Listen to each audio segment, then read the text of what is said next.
Hey, what's going on, everybody? Justin here at Trumful Reads, and in this video I'm going to be trying something a little bit new, but I've seen it around quite a bit on BookTube, and I thought it was a really cool video idea, and it's going to be 5-star predictions. And in this one, why did I just...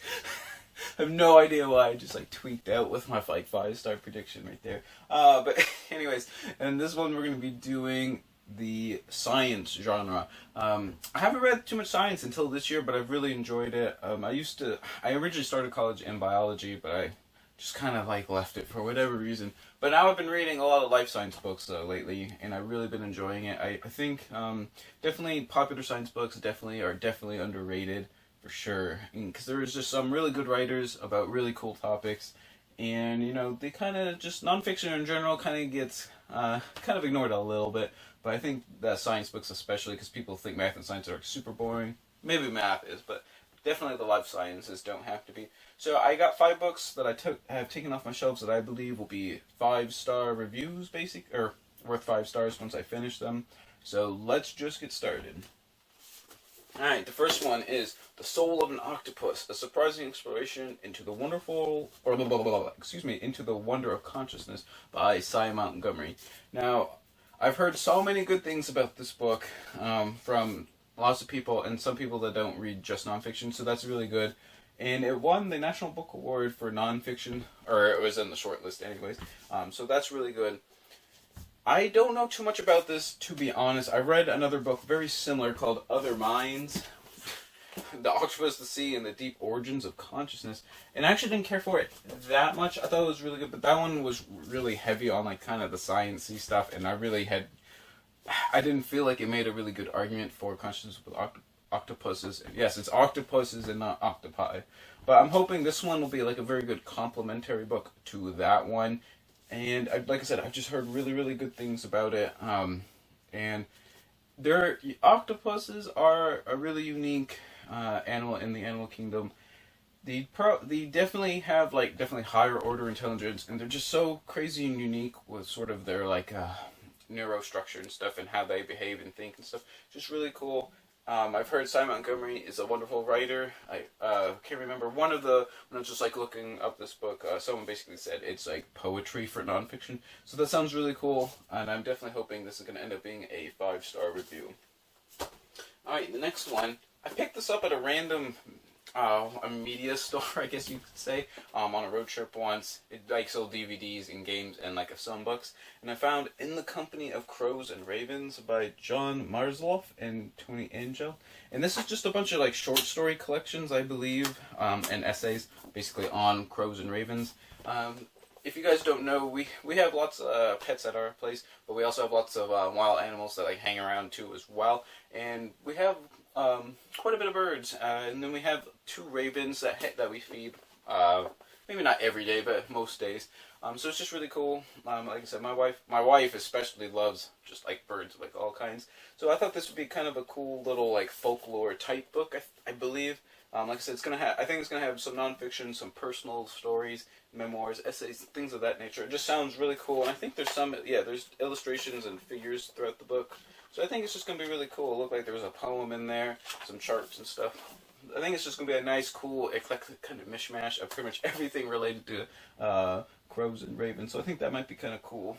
So yeah, if you are interested in the Corvid family, definitely check this one out. And that's me even giving it a recommendation, and I haven't even read it yet. Okay, next up we have The Lagoon, How Aristotle Invented Science, and this is by Armand Marie Leroy. And I really enjoy Aristotle, as you guys can see. I've been reading some Aristotle for the Newts Readathon. And I don't know, first the illustration on the cover was really cool, I thought personally. And I think I just picked this one up on a whim because of the title and the illustration on the cover, but I really like nature, life sciences, and I also like Aristotle. So I think this is going to be a blend of basically philosophy, classical Greek philosophy, along with what we actually do know about the natural sciences and things of that nature. So I think this will be a cool philosophy science mashup. And there's also cool illustrations in this one as well. But like I said, I really don't know too much about this one. That's all I'm going by. But it just sounds like a really cool premise for a book, and I have really high hopes for it. Alright, Next up, we have The Rise and Fall of the Dinosaurs, A New History of a Lost World by Steve Broussard.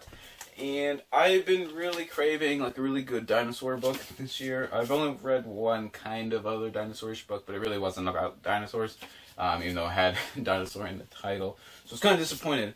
And this just looks like it's going to fit the bill excellently. From what I've heard, is Steve Broussard is basically an archaeologist, but he's also a tremendous writer, and he's basically sort of writing about his like sort of career, basically, you know, looking for dinosaurs and dealing with dinosaurs and stuff, as well as like all the science and stuff behind dinosaurs as well. So I think that's just gonna be a really cool combination. This one also has really cool illustration on the cover. I'm not sure if there's any. I don't think there's any illustration. Well, I say that. Oh, there's some photographs and stuff on the inside. So it just sounds really cool. It's had really good ratings online. Plus, I think, I want to say National Geographic Book Talk recommended this one. I follow like kind of their little blog thing. They put out like a new book each week. I love National Geographic magazine and stuff. So they put out a new book like each week that I think those two editors really enjoy or have read or something that they're excited about. And this was one of them a couple months ago, so I picked this one up. Just looks really cool. Also have high hopes for this one, and this one actually has been rated quite well, pretty much on every like website that I've looked at. So definitely, I'm hoping this will satisfy my longing to read a dinosaur book this year. And lastly, we have Lost Antarctica: Adventures in a Disappearing Land by James McClintock. And the reason I'm hoping this will be 5 stars is because one of my favorite books of the year that I totally was just a random surprise was A Naturalist Goes Fishing, casting fragile waters from the Gulf of Mexico to New Zealand and South Island. This was just a great book, mashup of fishing tales, like personal memoir, science, and ecology, as well as conservationism. It was just a really awesome blend of genres. I really enjoyed it. And like I said, that was kind of like a super big surprise. I mean, I literally thought it was just going to be kind of a fishing book that I wanted to try out that like kind of genre.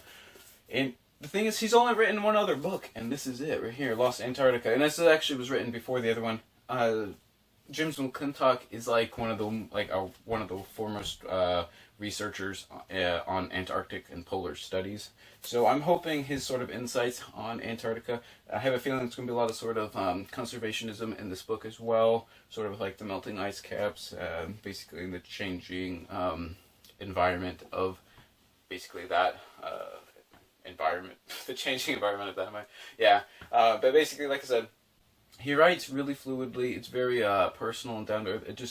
Just a great. The other one was just a tremendous read. So I'm just hoping this one is also a 5-star read. But yeah, this is the one I'm most excited for. I just wish he had written more books. See, this is literally the only other book that he's written. But yeah, he's basically too busy doing like Antarctic research and things of that nature, I suppose. So yeah, those are the 5 books that I'm predicting will be 5-star reads for the life sciences, the sciences, but in my case it's pretty much just life sciences because that's what I enjoy. But yeah, like I said, tell me what you guys think about any of these books. If you also have any good, really good nature book or life science book selections, leave those down in the comments below. Oh my goodness, I'm getting all tongue-tied for whatever reason. But yeah, like I was saying, if you have any life science suggestions, leave those in the comments down below. I'll be glad to talk to you about them and add them to my like ever-growing spreadsheet of life science books. So yeah, just tell me what you guys think, and whatever you guys end up reading, always remember, read victoriously.